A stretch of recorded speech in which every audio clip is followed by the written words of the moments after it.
Welcome to LimQ Plus, everyone. On this channel, I'm 100%ing Breath of the Wild by a bit every day until the sequel comes out, which today is in 176 days. I will talk about different topics every day while playing, and I hope you enjoy. And today, because I have no big topic to talk about, I'm going to explain to you how speedrunners beat Divine Beast via Ruta. It's quite an interesting Divine Beast from a speedrunning perspective because of different topics that I'm going to go into once we actually boarded the Divine Beast. But at first, when starting, we have to start with the Zora armor, which I apparently didn't have equipped. That's my bad. And you need 30 shock arrows. No, sorry, 20 shock arrows in your inventory. Otherwise, Sidon doesn't let you start the attack. This time I'm ready for real. And then the attack on Ruta begins. This is one of the best soundtracks in the entire game. When I played this casually, I was actually like emotional because obviously how the story is like built up, you are essentially, you know, you're having revenge because whatever took over this Divine Beast literally killed one of your closest, most intimate friends. And the music really makes you feel even stronger about that. Unfortunately, when it comes to speedrunning, there's not much you can do here. You do always have to go through these explanations. But then right away, there's a couple of things you can do. The first part is actually kind of precise. I'm not sure I'm going to get it here, but if you shoot this Cryonis block, which I missed, you can actually make it break a little bit earlier. But then obviously you want to use Cryonis on these blocks as they're still in the air. The next thing you want to do is ideally shoot this core there while you're still on the ground, like in the water. It's a very precise shot that only really top runners go for. It allows you to shoot all of the cores in one go. If you don't get it, the easiest way to do it is to shoot the first two, wait for a little bit, and then drop into the water.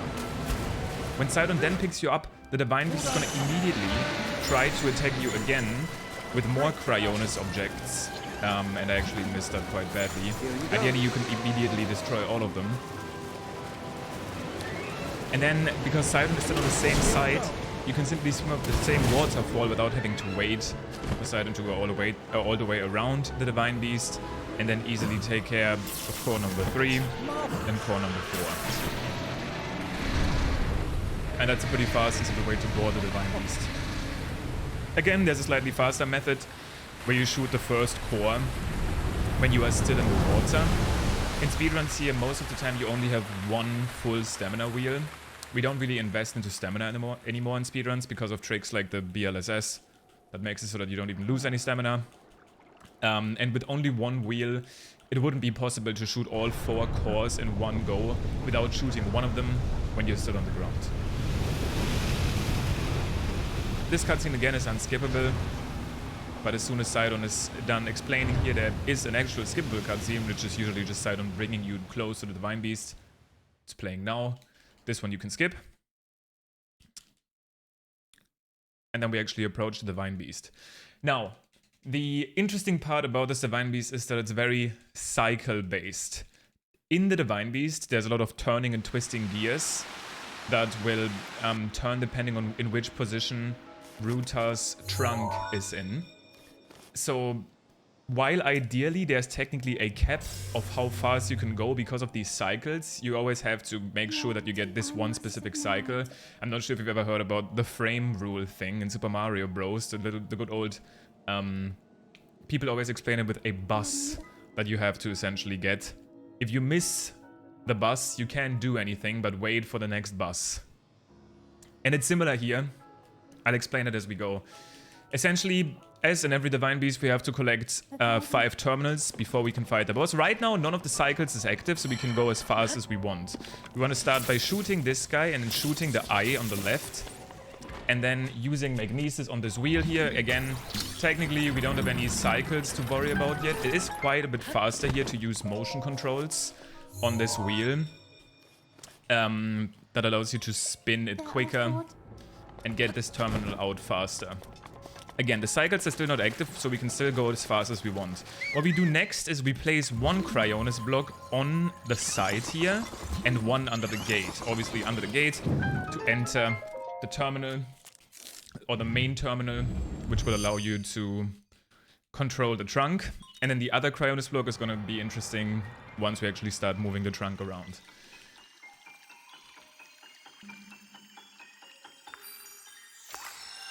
The cycle only basically starts after the second terminal. That's when we start impacting the cycle on those big 2 gears that are glowing inside the elephant. But the next terminal we're gonna get after getting that easy first one is the one on the trunk. You will see. Take Ruta. Be careful. And one easy way to do that is by jumping onto this Cryonis block and then making sure that the trunk is on the second position from, if you start counting from up top. That's where you want to get the trunk to be. And you want to switch to a remote bomb and do a good old wind bomb in this direction. That should allow you to land on the elephant like this. And then from here, I need to make sure that my square bomb explodes. You can already see this wheel on the bottom there twisting. This always twists. This is basically also cycle based, but we'll get to that last. There's another terminal in there. We do need to wait for our square bomb to recharge, right? And now the cycle starts beginning because the trunk is actually spinning this wheel in front of me. So we need to go fast from here. I'm gonna start doing another wind bomb. Oh god. Okay, well, that is gonna change everything a little bit. But I actually have a cool idea. We won't get the optimal cycle now, but that's fine. One cool trick that you can do, the reason this wind bomb failed, by the way, is because I had too much lag. If the game is very laggy, it can be hard to perform wind bombs, so you always want to be careful that you ideally want to look up when you perform wind bombs. Now this wind bomb will barely get me on top of the trunk and allow me to activate terminal number 2. We'll see how the cycle has changed now when we get to terminal 4. And then after this we can backflip down the trunk and then bring the trunk into position number 5 if we start from the top. This will make it so that we can now shoot this eye at the top and then once again use motion controls here to open the top. That will then extinguish the fire. And we can activate terminal number 3. So now we'll see what cycle we have to deal with here. There are 2 We have to bring the trunk to position number 4, which I think my D-pad kind of snapped back with a flow controller. And now we have to see... So, right, this is what I was talking about. Because I was going too slow, I have to, because of that failed wind bomb, I have to wait all the way now until this wheel is in a position where I can jump into this little room and activate terminal number 3. Wait, this is 4. Terminal number 4. If I had played perfectly, the wheel would be in a position like this right now. So I could actually, like this, and I could actually just make it in, activate the terminal without having to wait at all. So I basically missed my bus and had to wait for the next one.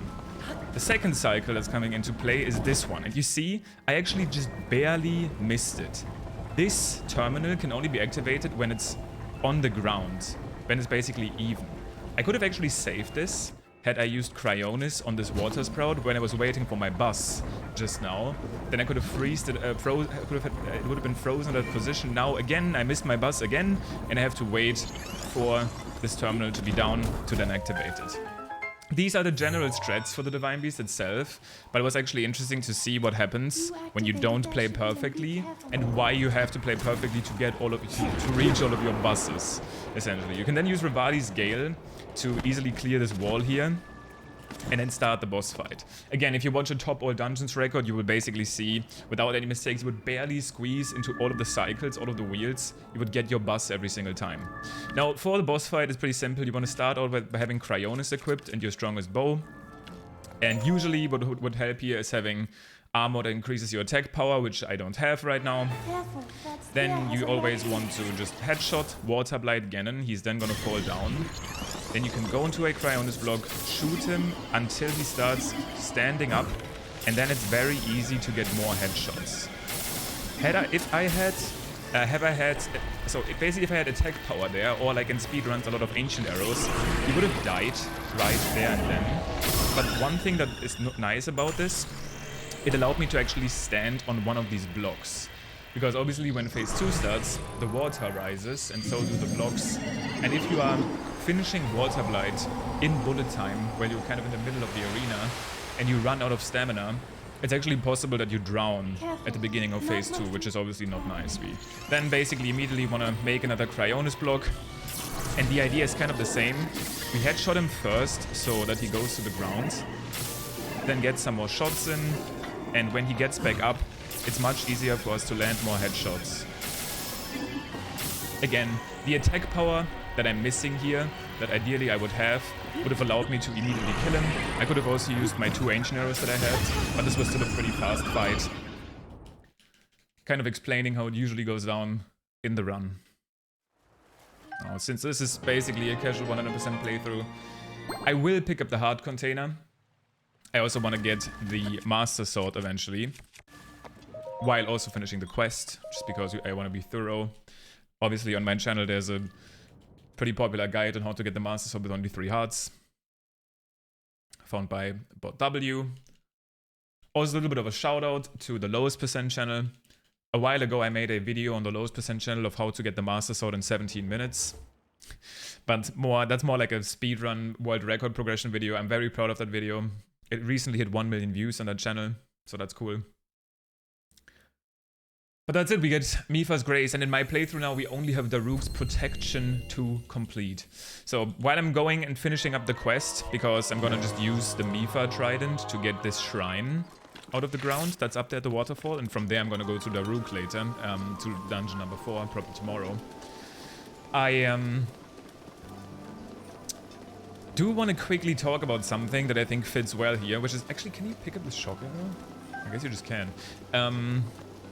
Which is my rating of the dungeon weapons.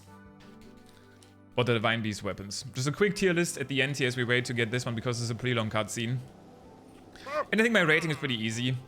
I would say the best out of all of the Divine Beast weapons is by far the bow that I'm using right now, the Great Eagle Bow. Super powerful DPS-wise, very pretty. Easily takes the cake. Number 2 for me would be the Boulder Breaker, I think is what it's called. Or is it like Mountain Breaker? I'm not sure. It's the claymore that you get. I think it's the Boulder Breaker. It's the claymore that you get from doing Divine Beast Var Rudania at Death Mountain. It's already a powerful weapon with its 60 damage, but it's even more powerful against Talus fights. It's actually interesting because sledgehammers do ×4 damage to Talus fights. The Boulder Breaker I think only does ×2 damage to Talus fights, which is still makes it still very, very powerful. I think it's like a 120 damage or something. You can destroy Talus fights with that weapon. And it's just a powerful weapon. Like, two-hand weapons are always strong in the game. Because you can do spin attacks, which is very high in terms of DPS. Because you can do those backwards facing hits, where you do 2 hits every time you hit an enemy. And it's also pretty durable. When it comes to a 60 damage, it's definitely rank 2. And then rank 3 for me would be the Gerudo weapons. The shield is solid, it looks nice. The sword is actually kind of a sleeper pick. If you think about the sword, the Scimitar of the Seven, when it comes to one-hand weapons, this sword is great. It literally does more damage than the Master Sword if it's not upgraded. So it's actually a pretty powerful one-hand weapon that people sleep on sometimes. And it is also pretty durable. Of course, it gets power crept quite hard by other weapons, but I think it's kind of underrated. And the shield is solid, right? The thing is just that the... wait, did I even get the... Okay, I did. Oh, again, looking down during wind bombs usually fails. It happened again there. Especially in Zora's Domain, it's very laggy. The Mipha weapon that I picked up is the worst one of the 4. Unfortunately, it looks like I don't have any Rivali scales left. Unfortunately, it is the worst of all of the weapons. It doesn't really do much other than solve this puzzle here. People do like spears in this game, but its base damage is just not that great. There's better spears in the game, especially the elemental ones. At least it looks pretty. It does definitely look very pretty. Also, one little quick thing, if you've never seen this, people always get their mind blown by this. You can activate this shrine by literally just jumping from a Cryonis block. You don't have to like jump from the waterfall. I always see casual players struggle with this one. All the game basically checks for is that you perform a plunging attack with this weapon. It doesn't matter from where.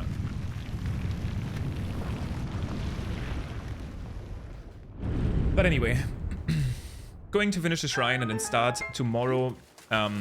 Tomorrow's session from here. I'm gonna make my way to the last Divine Beast, and then the true shrine and Korok hunt will begin.